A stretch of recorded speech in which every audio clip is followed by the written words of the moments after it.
Hey, deserving listeners, The Ultimatum. Let's watch.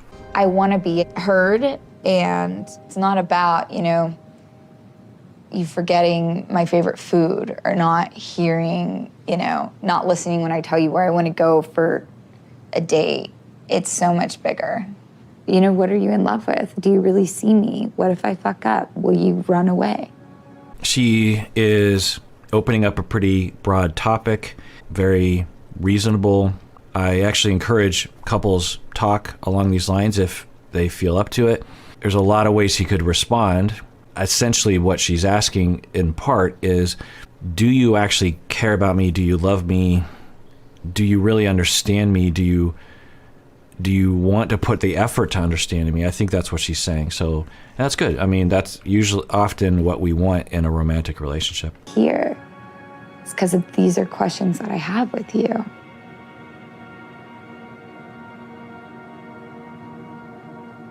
I feel like you don't listen to me. I feel like you don't know me. All right, now we're getting to more accusations, and maybe that's accurate. But if we use this as a jumping off point, if you feel this way or something along these lines, you want to be careful as to how you say it, because if it comes across as hurtful and an accusation and it feels unfair, in all likelihood, that's just going to trigger defensiveness and rejection from your partner, and that's not what you're looking for.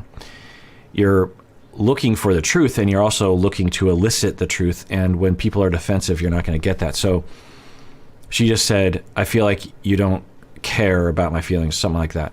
Another way to word that would be less likely to be interpreted as an accusation. And of course, we can never know how people are going to receive things, because sometimes people will hear accusations where there are none. But another way to put that is something like, and I'm a fan of caveats, as I've talked about before. So it would be something like, I have a question about whether or not you actually care about my experience and my feelings, but I'm not saying that you don't, and there's a possibility that my question mark around this might just be due to my own issues and not anything having to do with you. But I am curious if you notice yourself or put effort into or value actually caring about my feelings. What do you think about that? So you see the way that I worded it. There's a lot of words in there, but sometimes you have to head off possible interpretations of accusations at the pass by having all of those caveats. But anyway, now the way they're editing this, he's just laying there in a very dismissive way with a smug smile. I don't know if that's what's really happening. Sometimes they edit it in a funny way, but it would be consistent with what we've seen thus far. So I'm concerned as to how this conversation is going to go. I feel like you don't love me for me.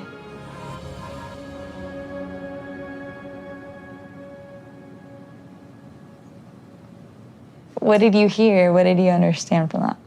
Uh-oh. So he just is laying there. Now, maybe for him, he's done with the relationship and he just is, I don't want to put effort into having this conversation because I'm done. But let's see what happens here. So she has to say, so I just said a lot of things. What did you hear? Do you have any reaction to that? I heard that you need me to listen. I heard that you want me to really know who Madlyn is, even if it comes with flaws. I would still need to be accepting of that and still want to learn about it. Okay, good. So he is, I think, accurately according to her, because she's nodding. He's like, yes, that was what I was saying. That's a good sign. I didn't expect that, given what we've seen thus far.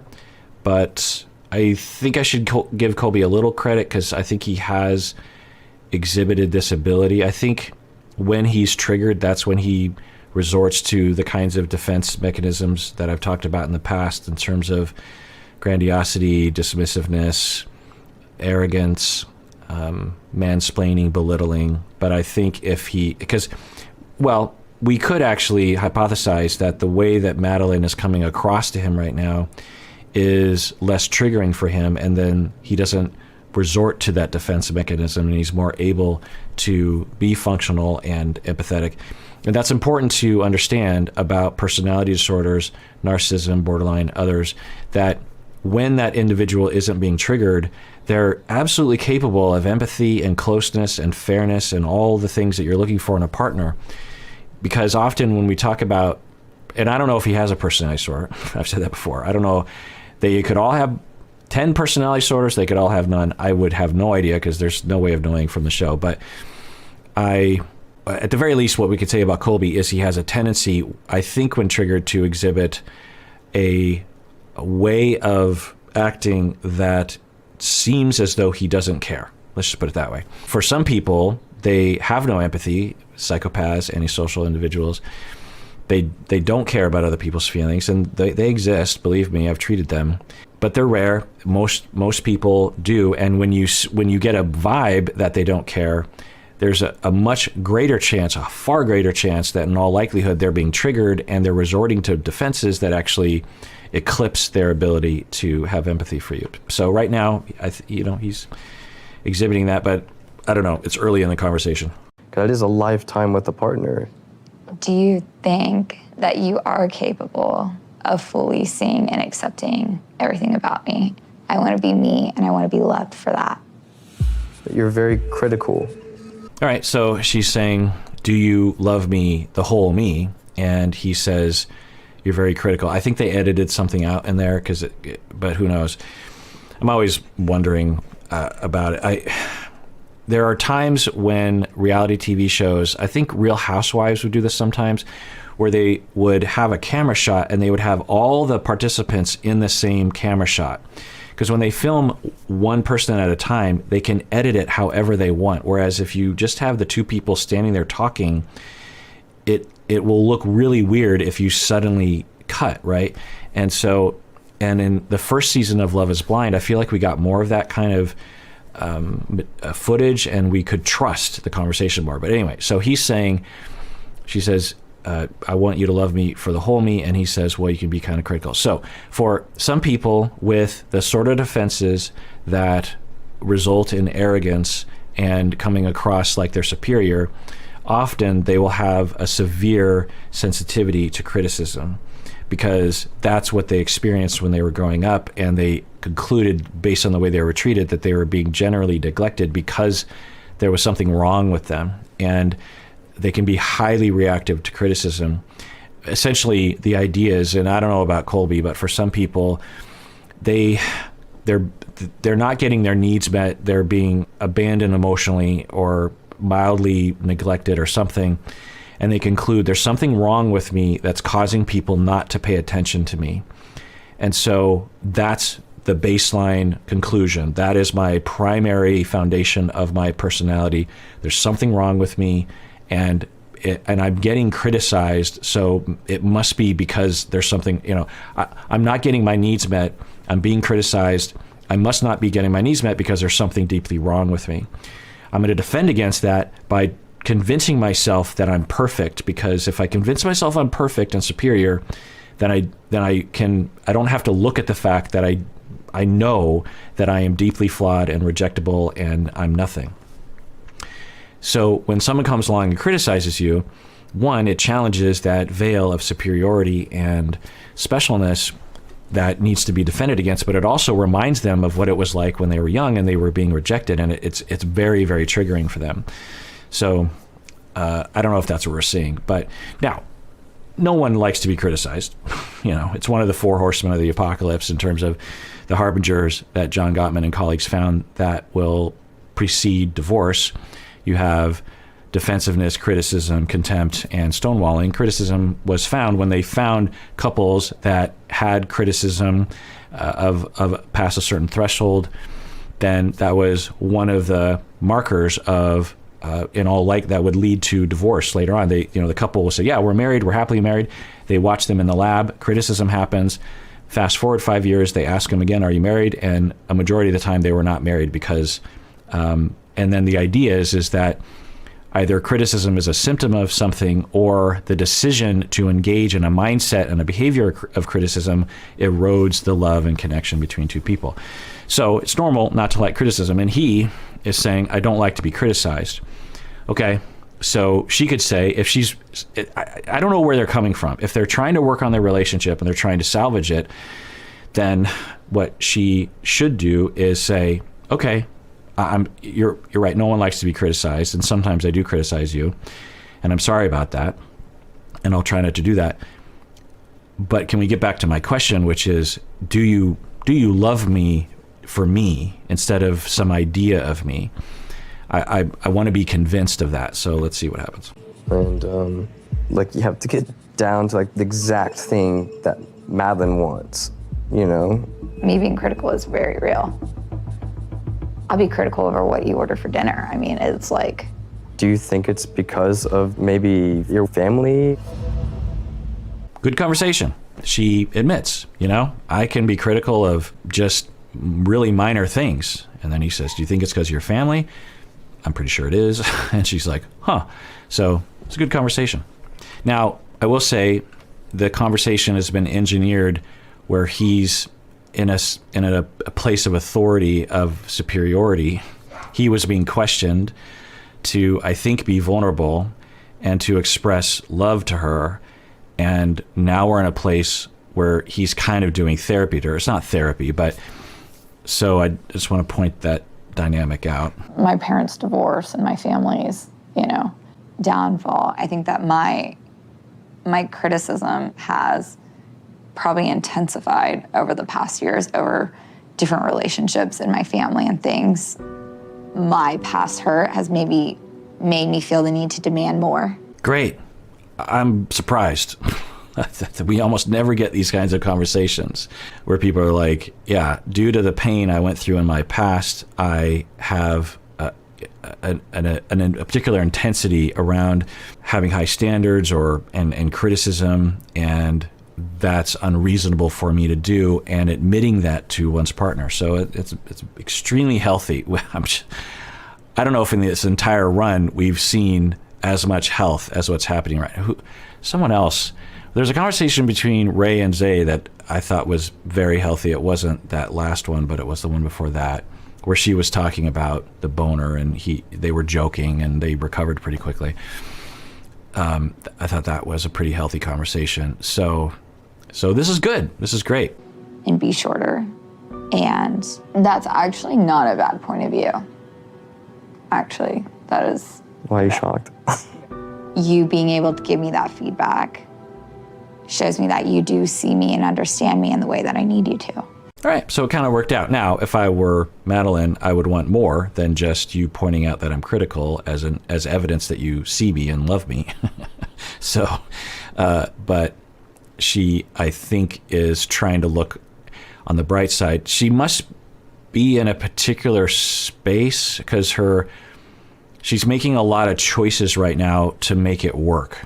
And because you could easily in this moment see her from her previous behavior taking this in a whole other direction given what he's doing. So I don't know what changed, because the last time we saw them, she was crying on a sidewalk being consoled by her friends because he walked off, and their friends are saying he's manipulative and I don't know if the word abusive was being thrown around, but so I wonder what happened there. I wonder if, I don't know, and we're not there, but sometimes what can happen for individuals, unfortunately, is they will kind of have a cycle where they will build up, they'll give in a lot and will work really hard because they're trying to make a relationship work. And then once the relationship feels close and secure enough, they will start to build up anger and resentment. Often it's sort of cataloged or closeted or tabled things that they were not dealing with when they were trying to be ultra healthy and functional. And then they have this explosion or ramp up and then explosion, and then they can actually, it's akin to the abuse cycle, but it's not the same. And I have no idea about Madlyn and Colby, because the show is actually pretty fast. They just breeze through. The show takes place over, I think, like 2 months, but we do not see them the vast majority of the time. So who knows what's happening? But we can imagine that possibly being a part of the scenario because of the severe polar opposites of the presentations and attitudes from Madlyn. And there are times when she is just like 100% against him. And then there are times like this where she seems to just let things go, very easily. And how do those two poles actually exist within the same person? And, it could be part of this cycle. I don't know. Who knows? And I should just listen more. And I promise you to do that more. I promise you I will. I know that's something that you need, and I want to give you that. All right, so they're able to reconcile, and maybe this is short-lived and there'll be another big fight soon. But, all right, I thought that conversation went pretty well. He was not extremely vulnerable. He, in terms of the edit, she was inviting him into vulnerability. He didn't go there. And of course, a lot of people have traumatic reasons as to why they're not vulnerable. But initiating a kiss, that is a vulnerable thing to do. So, there's some vulnerability that going both ways. When we first met him, he was just sat beside me, talked with me the whole time. Everything I said was great. I mean, he was truly, the whole weekend was like, worshiped me. And then the next, he barely spoke to Tom and I. I mean, it was rude. Okay. I'm going to talk in generalities because I can't obviously diagnose people on the show, but we use it as a jumping off point. And what I'll say is this, that for people on the narcissistic personality spectrum, I said that word, they will be very concerned about impression management because they're terrified of being perceived by themselves or others as having flaws or being inferior. They're terrified of disapproval. And so they're depending on the degree of the trauma they went through and their commensurate level of narcissism, they are, very, very frequently, if not constantly, concerned about that. And it's one of their primary motivations for behavior is, what is this behavior going to do so that people will think I'm a good person? Should I go this way or this way, and which way will make me seem like a really good person? Which way will make me seem superior to others, or at the very least not inferior?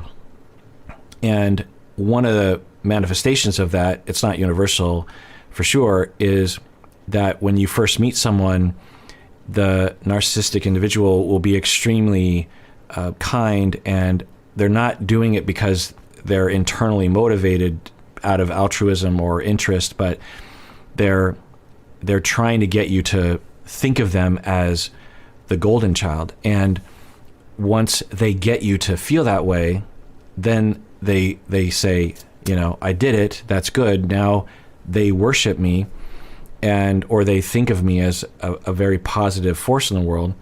And now I can move on to other efforts.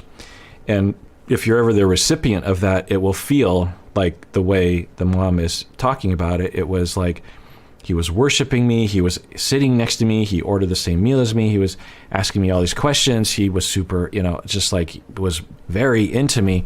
And then the next number of times you saw him, it was just like we were nothing to him.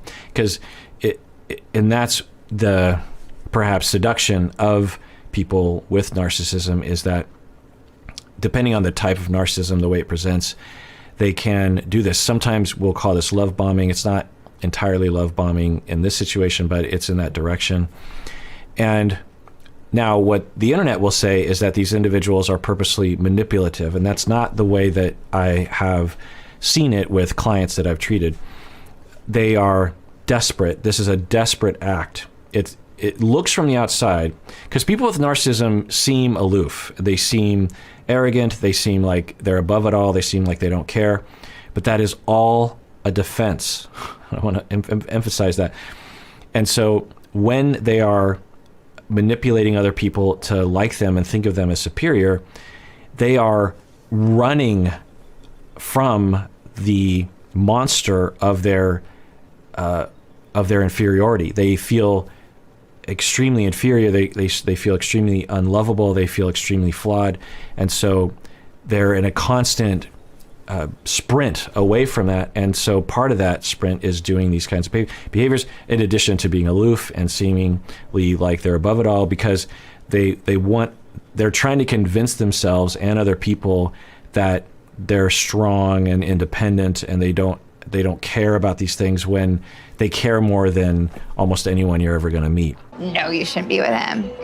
For you, who knows me better than anybody, and for you to like express concern or like not be sure, that makes me hesitant. Like, I need it.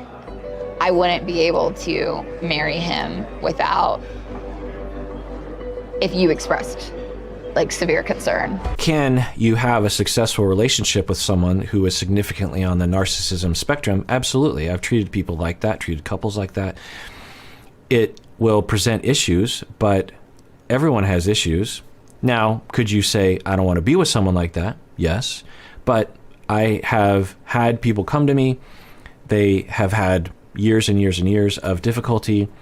I assess them over time. I find out that one of the partners is on the narcissism spectrum, and then I start to introduce that idea to the individual and to their partner, and then it takes a while for them sometimes to accept it, but I have a way of explaining it that usually people can receive, and then we go down and then I present a treatment for all concerned, not only for the narcissistic individual, but also for the couple.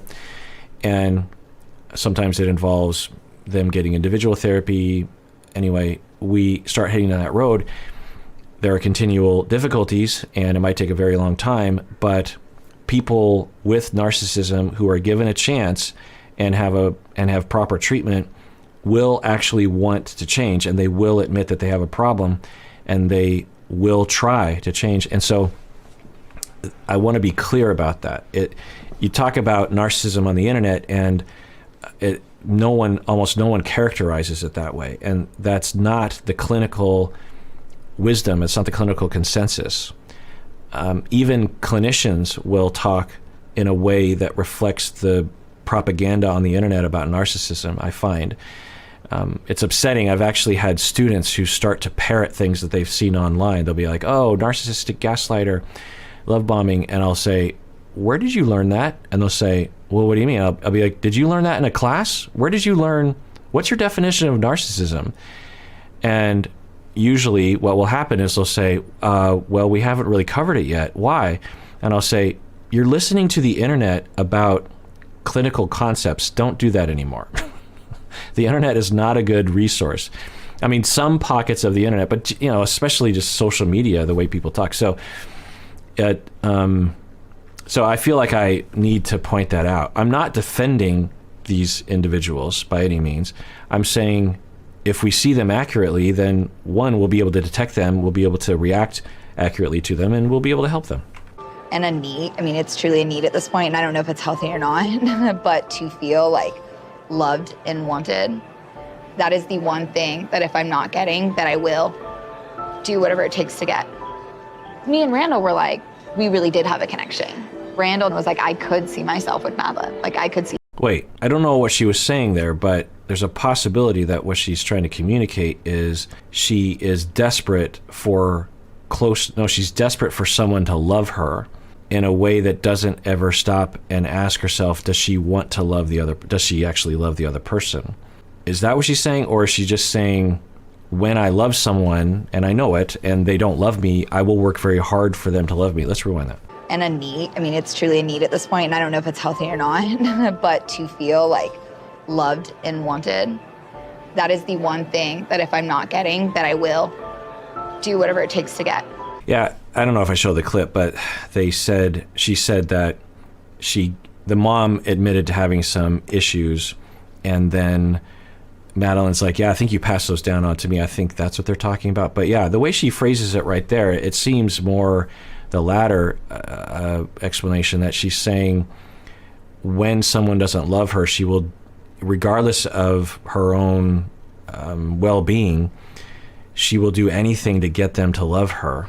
because of abandonment issues, I'm guessing, that she went through. All right, well, that does it for that episode. Everyone out there, please take care of yourself because you deserve it. You really, really do.